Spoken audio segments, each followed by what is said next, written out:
Welcome to This Day in His Story, created by American Heritage Worldwide. A reminder that every day holds something new to learn. Did you know that Richard Henry Lee, an often overlooked founding father, helped set the new nation on its path to freedom? Learn how Lee first suggested that America should become independent from Great Britain when he introduced the Lee Resolution that declared colonies should be free and independent states. Discover how Lee's resolution sparked events that led to the adoption of the Declaration of Independence and the birth of the United States of America. Picture this, okay? It is exactly 140 years ago today, June 2, 1886. Oh, setting the scene right away. I like it. Yeah, so you are standing in the Blue Room of the White House.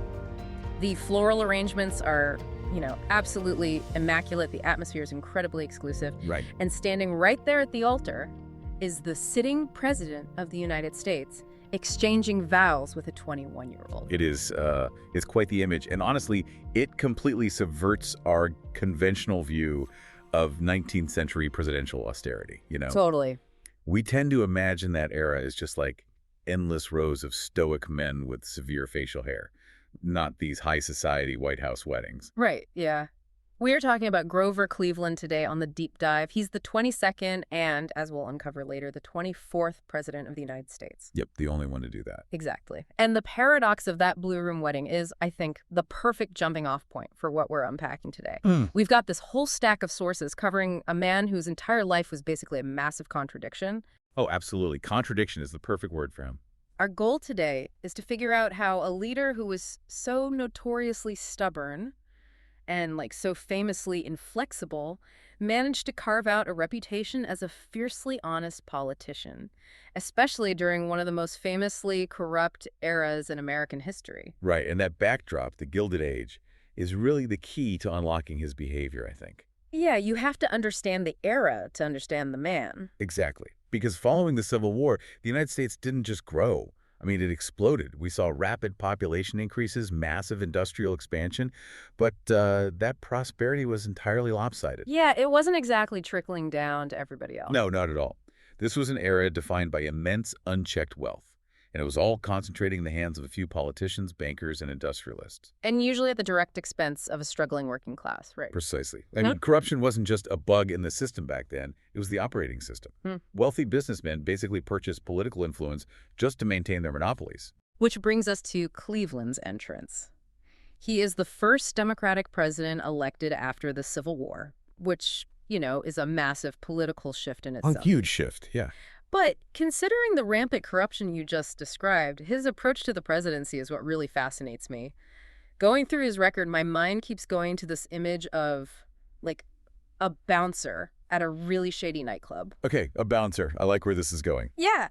He steps into this environment where everyone is totally used to trading favors, and he just stands at the door with his arms crossed, checking IDs, and turning away anyone trying to sneak through the VIP line. That analogy actually works perfectly, especially if we look at the actual mechanism he used to enforce that velvet rope. The veto. Exactly, the presidential veto. It's the executive branch's ultimate defensive weapon. And Cleveland, well, he weaponized it to an unprecedented degree. It's wild how much he used it. It really is. In a political culture where members of Congress were just regularly passing private bills to, hand out fraudulent Civil War pensions or grant favors to their corporate backers, Cleveland just refused to play along. He wasn't having any of it. Nope. He meticulously read these bills, found the graft, and rejected them. He used his veto power a staggering 548 times. Wait, 548 vetoes. 548. That is, just to put that in perspective, he vetoed more bills than almost all the presidents who came before him combined. Yeah, it's not just a policy disagreement at that point. Right. That is an active structural blockade against the political culture of his own era. It makes total sense why he earned the nickname the Guardian President. He really viewed himself as a guardian. Right. And that comes from the fact that his ideological foundation was built on this profoundly sacred reverence for the Constitution. Yeah, for Cleveland, the mechanics of American self-governance weren't just legal frameworks. No, they were spiritually ordained to him. On July 13th, 1887, he gave this speech in Clinton, New York. He was celebrating the 100th anniversary of the Constitution. And his words there, they reveal everything about his internal compass. Actually, I have that exact passage flagged here in the sources. Let me read it. He told the crowd, quote, "The sovereignty of 60 millions of free people is, to my mind, the working out of the divine right of man to govern himself and a manifestation of God's plan concerning the human race." Notice the language there, though. The divine right of man. Yeah, it's intense. When a politician views the democratic process as a literal manifestation of God's plan, any corruption, any banker trying to skim off the top or congressman securing a kickback, it ceases to be mere politics. It becomes a transgression against something holy. Exactly. His veto pen was basically his way of defending that divine order. I see that. I really do. But his rigid ideology didn't just exist in a vacuum, right? It collided with a country that was transforming at lightning speed. Very true. Even just looking at his first term, it is packed with these highly visible, totally unprecedented milestones. We already talked about the wedding. Right, the June 2nd wedding. Yeah, he marries Frances Folsom, who is 27 years his junior. And they didn't just host state dinners, they lived their actual lives there. Like, 2 of their 5 children were born right inside the White House. Which really injected a genuine, almost modern vitality into the executive mansion. And the personal firsts didn't stop there either. He used his mother's Bible for the oath of office. He's also the only president to deliver his inaugural address entirely without notes. Which is pretty incredible. Seriously, and thinking about his obsession with order, it makes total sense. You don't memorize a massive inaugural address unless the words are already burned into your fundamental belief system. Exactly. Memorizing that speech was a demonstration of his absolute conviction. And while he was establishing this deeply personal, principled image, the nation around him was experiencing these monumental shifts. Huge shifts. Like on October 28, 1886, Cleveland presided over the dedication of the Statue of Liberty in New York Harbor. Right, which was a gift from France, honoring the friendship and shared heritage of freedom between the two nations. That was the initial intent, yes. But the practical impact of that statue was fundamentally different. How so? Well, think about the physical realities of global migration during that era. From 1886, the year he dedicated the statue, up to 1924, nearly 14 million immigrants passed through New York City. 14 million. That's hard to even wrap your head around. It's massive. 14 million people arriving in a rapidly industrializing nation. And the very first structure they encountered was that monument. It really became the defining symbol of a demographic explosion that permanently altered the American labor force and cityscapes. It really highlights the tension of his presidency, doesn't it? You have this man deeply anchored to the past, trying to govern a country that is hurtling into the future. Oh, absolutely. And it wasn't just the East Coast transforming either.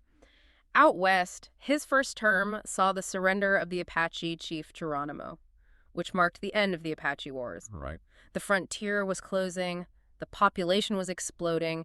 The entire map and makeup of the United States was shifting under his feet.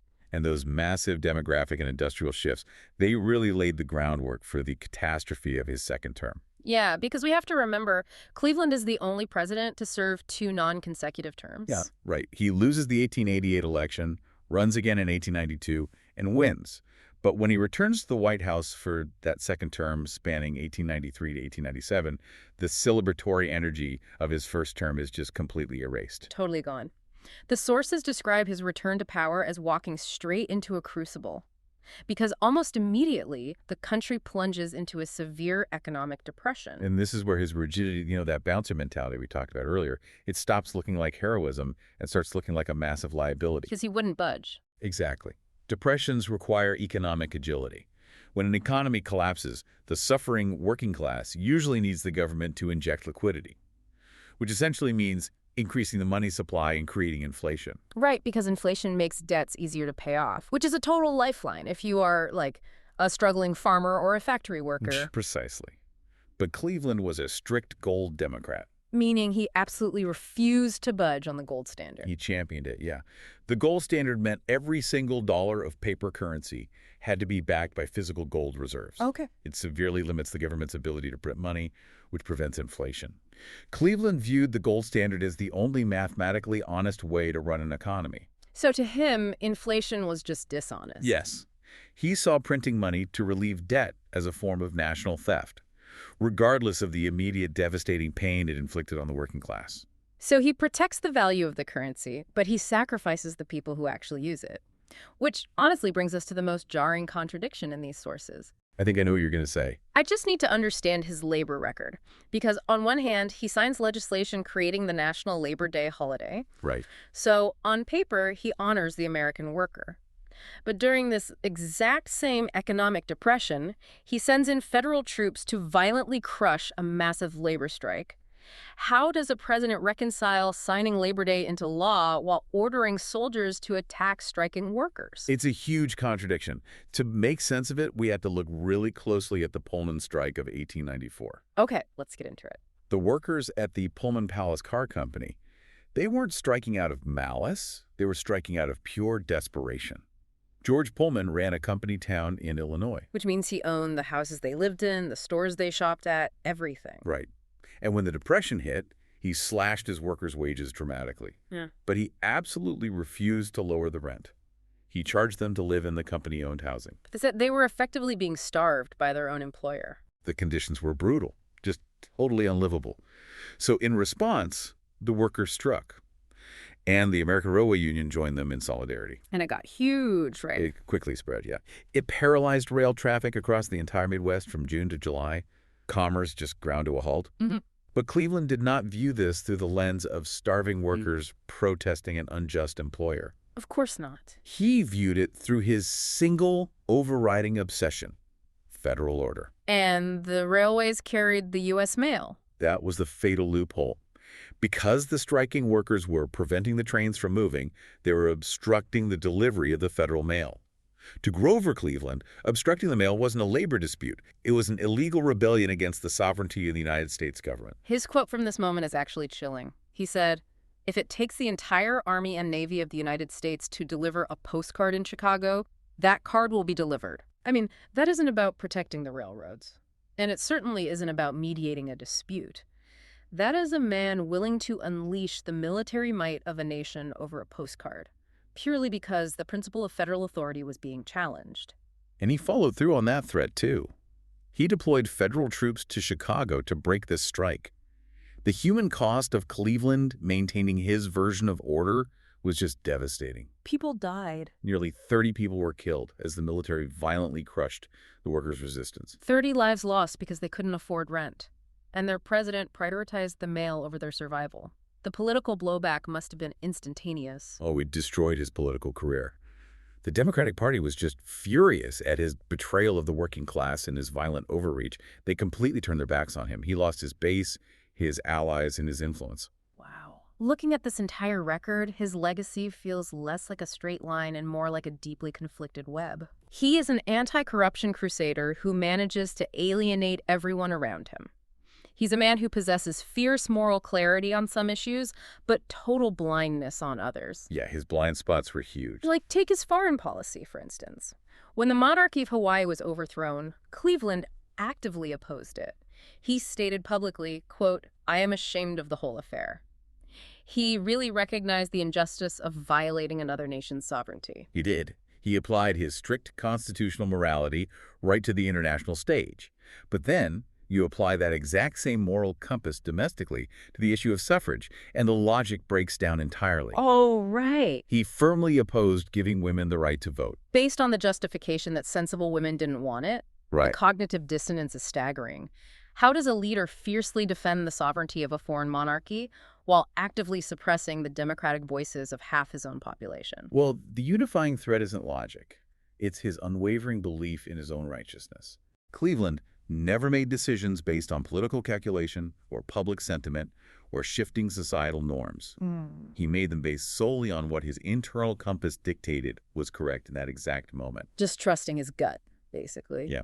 Later in life, when he was looking back at his vetoes and his alienated party and the violence of the strikes, his self-assessment was incredibly telling.